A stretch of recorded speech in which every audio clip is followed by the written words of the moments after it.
In this video, we're going to cover how to improve the first contact with a potential new patient and give you free new patient flow scripts for calls and texts to use with your practice and role play with your team to maximize these techniques.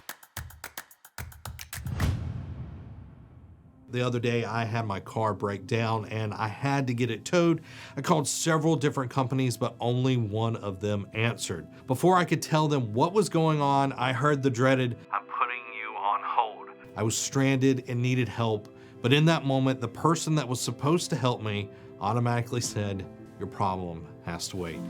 It was so frustrating and I felt like my needs were not important. How many times have your patients felt that about your practice? When they call, do they feel listened to? Or are they jumping through a call tree trying to figure out who they need to talk to? For someone in this day and age to actually call a business is a powerful thing. They are ready to make something happen in their lives. It is up to your front desk or call center to make them feel heard and cared for. So let's jump into the tips. Never use a dry hold.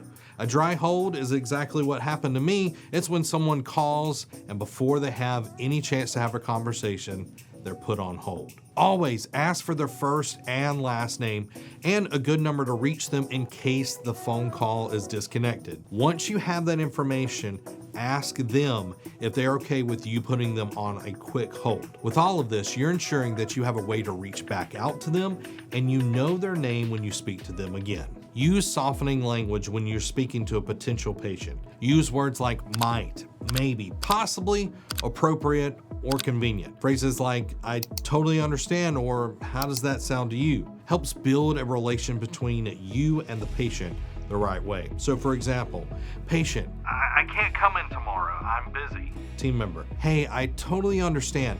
I could actually get you booked for next Monday if that possibly could be convenient for you. How does that sound to you?" With this language, you're putting the potential patient at ease and you make them feel like you truly care what works best for them.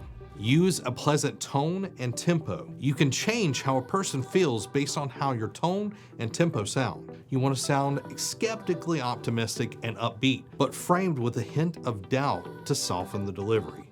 "I see that you took time to request an appointment with us. Is that right?" This allows the potential patient to affirm you and builds a series of yeses. Using connecting phrases. Using connecting phrases such as "so that you can," "in order to," and "without having to." For example, "Without having to come in, I can actually send you a text. It's going to have 3 photos.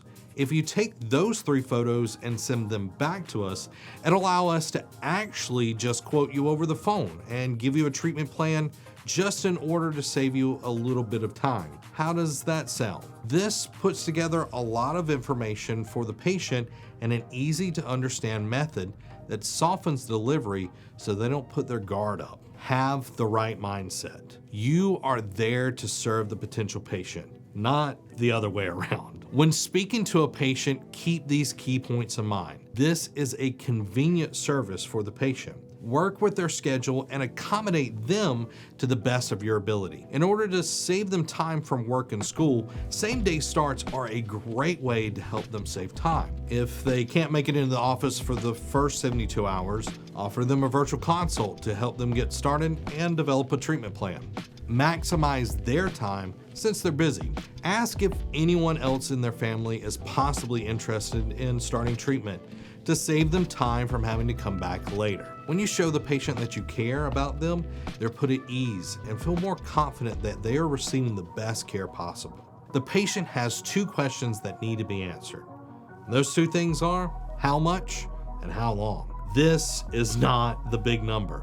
Instead, inform the patient of the down payment and monthly that your practice uses. For instance, to get started, we do a down payment of $300 and $189 a month. This gives them the idea of what is expected financially before meeting with the TC. The second question can easily be answered with a standard case range from anywhere between 12 months and 36 months that it varies depending on each person's individual needs. Answering these two questions will not only set the patient's mind at ease, what will help your TC start the patient when they come in. Not every conversation will go well. When dealing with people, you never know what they're currently going through in life. Here are a few things you can do to best handle these situations. Trying to diffuse the situation as soon as possible. Refrain from arguing or interrupting the patient and listen to all the patient's concerns, then repeat back to them to prove that you understand what they're talking about.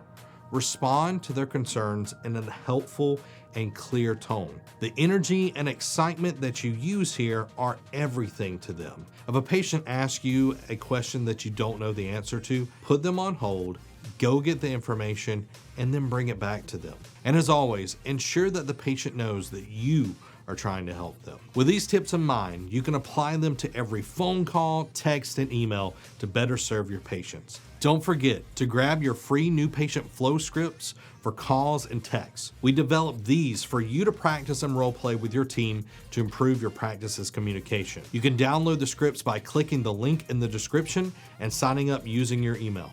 You'll be sent a download link to your email, so make sure to check it in your spam folder. Thank you so much for watching. Make sure to check out these videos right here to help improve your practice.